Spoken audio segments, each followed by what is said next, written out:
à toutes et à tous, nous sommes le mercredi 20 janvier 2021, je suis Sarah Menei, vous écoutez Flash Foot sur Free Ligue 1 Uber Eats.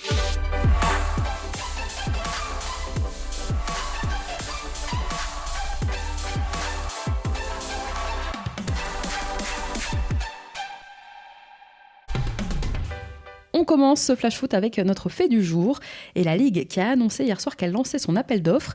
Il ne concerne pour l'instant que les lots rendus par Mediapro pour la période allant du 5 février prochain à la fin de la saison 2023-2024. 3 saisons et demie donc de diffusion. Pas encore d'appel d'offres lancé en revanche pour le lot 3 qui concerne le match du samedi 21h et le match du dimanche 17h, un lot que beIN Sport sous-licencie pour l'instant à Canal+. La LFP n'a donc pas encore remis ce lot-là sur le marché malgré la volonté de la chaîne cryptée qu'il y ait là aussi un nouvel appel d'offres. D'ailleurs concrètement, comment ça marche un appel d'offres ? C'est comme des enchères à l'aveugle. Les clients potentiels, les diffuseurs qui seraient intéressés proposent un montant pour acheter tel ou tel lot. La LFP étudie ensuite les différentes offres qu'elle a reçues. Elle regarde les montants proposés bien sûr et normalement, enfin c'est ce qu'on croyait, le sérieux et les garanties de solvabilité des diffuseurs qui se proposent. Ensuite, la Ligue choisit à qui elle va attribuer les lots. Petite nouveauté cette année, petit changement pour pas se faire avoir deux fois. La LFP demandera aux futurs diffuseurs des garanties bancaires. Pas fou, Vincent Labrune. Aujourd'hui, la Ligue a des emprunts à rembourser. On le sait, les clubs sont en difficulté, alors il faut faire vite. Alors qu'un appel d'offres classique peut prendre quelques semaines, voire quelques mois, et bien là, les candidats ont jusqu'au 1er février pour se faire connaître. J-10, le chrono est lancé. Allez, tout de suite, on s'intéresse à la rencontre qui vous attend ce soir en Ligue 1. C'est un match en retard de la 9e journée qui va se jouer ce soir au Vélodrome entre l'Olympique de Marseille et le RC Lens. Le match, souvenez-vous, avait été reporté alors que les Olympiens étaient touchés par le Covid. L'objectif ce soir pour Marseille, se reprendre absolument après avoir chuté samedi après-midi face à Nîmes. Deuxième objectif, ne pas laisser s'échapper le wagon de tête. 6e au classement à l'aube de cette rencontre, à 8 points de la 3e place. Les Marseillais n'ont gagné qu'un de leurs 7 derniers matchs. 3 défaites, notamment en 6 rencontres. C'est autant que sur les 31 précédentes. Vous l'aurez compris, ce soir, ce sont des Marseillais sous pression qui doivent renouer avec la victoire. Après avoir menacé de démissionner samedi soir, les choses en début de semaine se sont un peu apaisées à la commanderie et André Villas-Boas a calmé le jeu lundi en conférence de presse. Je pense que j'ai une bonne connexion avec le groupe m'entend, on a une bonne relation entre nous et il n'y a rien de doute sur cet aspect-là. Les Lensois, de leur côté, sont arrivés à Marseille en fin de matinée. Ils sortent d'un match nul à la Beaujoire et créent plutôt la surprise cette saison en Ligue 1. Cette équipe joue bien, prend des points, est ambitieuse et réalise surtout son meilleur début de saison depuis 15 ans, avec 28 points pris en 19 matchs, 10e au classement à l'aube de cette rencontre. Les 100 et or ne sont qu'à 4 points de l'OM, qui a un autre match en retard, Marseille. Ce sera contre l'OGC Nice, une rencontre prévue le 17 février prochain. Moins d'un an après sa nomination comme entraîneur principal du RC Lens, Franck Haise a déjà conquis son monde. Victorieux lors de la 2e journée face au Paris Saint-Germain, mis à part une lourde défaite contre le LOSC, les gros du championnat réussissent plutôt bien aux Lensois. L'entraîneur du Racing nous expliquait pourquoi en conférence de presse. Tout le monde, toutes les équipes, quand elles le peuvent, sont joueuses. Voilà. Alors des fois elles le peuvent moins, des fois, mais dès qu'on peut s'exprimer, les joueurs de Ligue 1 ont la capacité de s'exprimer, et dans toutes les équipes c'est le cas.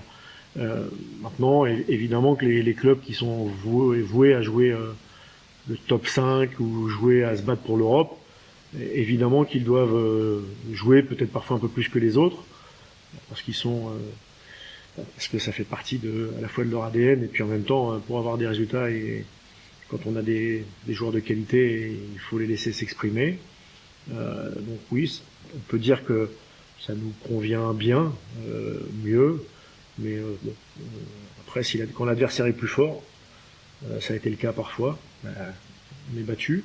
S'il n'est pas plus fort et que nous on est à un très bon niveau de performance, ça peut donner des matchs sympas et des matchs ouverts où on a réussi régulièrement à créer des surprises. Oui, ça, j'ai pas de doute sur leur motivation et j'ai pas de doute non plus sur la qualité de l'effectif, donc. S'ils l'emportent ce soir face à Marseille, les Lensois pourraient remonter à la 7e place du classement. Pas mal pour le 15e budget de Ligue 1. Ça bosse dur à la Gaillette et ça se voit. Alors le dernier match entre les deux équipes remonte à mars 2015. 5 ans que Lensois et Marseille ne se sont plus affrontés en Ligue 1. À l'époque, c'est l'OM qui l'avait largement emporté 4-0.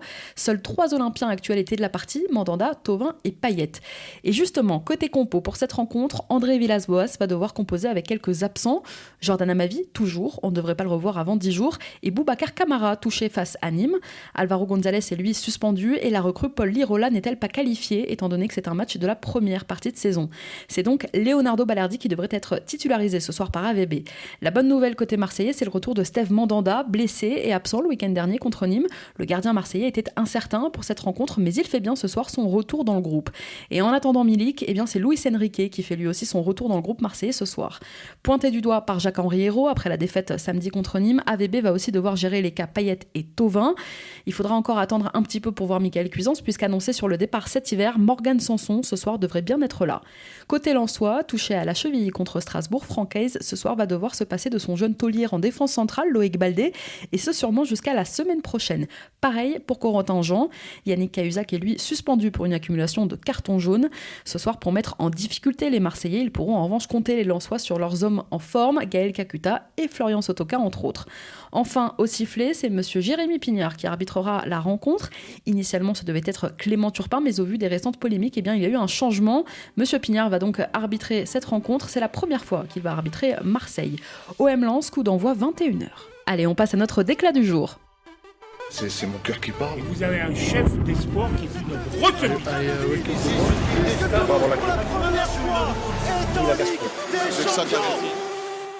La décla, aujourd'hui, elle est signée Frédéric Thirier. À quelques mois des élections à la FFF, les différents candidats prétendant à la succession de Noël Le Graët se font entendre et détaillent tour à tour leur programme. Aujourd'hui, dans les colonnes du Parisien, c'est donc Frédéric Thirier, ancien président de la Ligue, candidat lui aussi aux prochaines élections de la FFF, qui s'est opposé à Michel Moulin sur le cas de Karim Benzema.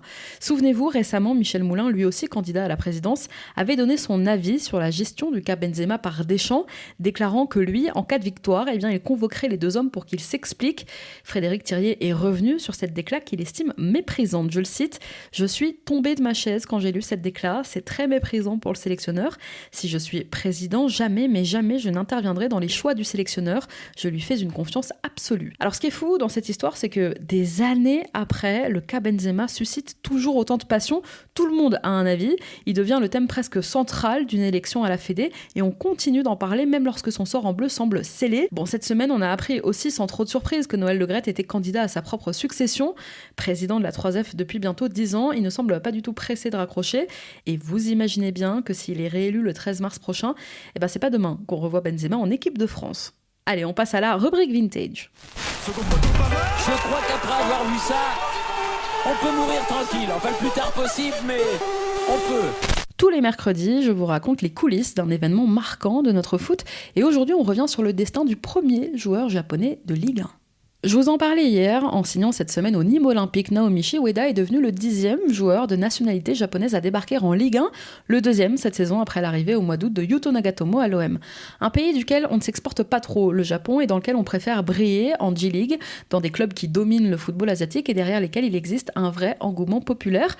Alors qui était le premier à avoir fait ce pari, à venir d'aussi loin pour jouer en Ligue 1 ? Eh bien le pionnier s'appelait Nozomi Hiroyama. Les supporters montpelliérains s'en souviennent peut-être.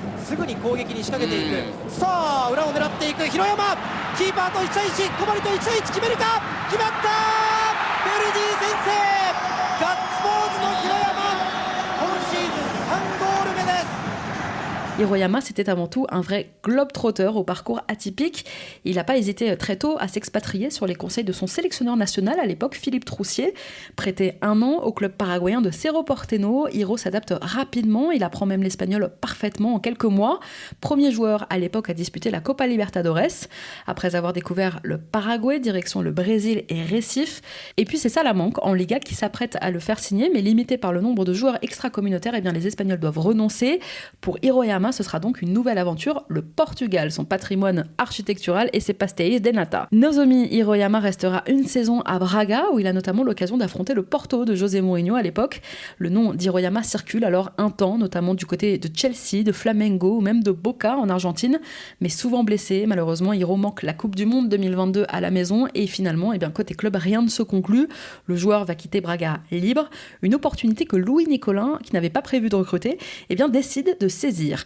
À 26 ans, Hiroyama débarque donc dans l'Hérault avec la responsabilité de faire oublier le chouchou Cédric Barbosa, parti à Rennes. Mais avec Montpellier, eh bien, le Japonais ne jouera finalement que 7 petits matchs de première division avant de retourner au Japon. Il terminera sa carrière en 2012 en seconde division américaine. Alors après lui, en Ligue 1, on se souviendra aussi de la star Junichi Inamoto, passé par le Stade Rennais, ou le milieu Daisuke Matsui, qui est passé par 4 clubs de Ligue 1 quand même entre 2004 et 2011. Aujourd'hui, ils sont 4 joueurs japonais à évoluer en Ligue 1. Est-ce que vous sauriez me les citer ? Merci à tous d'avoir été avec nous, c'était Sarah Menei. Vous écoutiez Flash Foot, on se retrouve demain.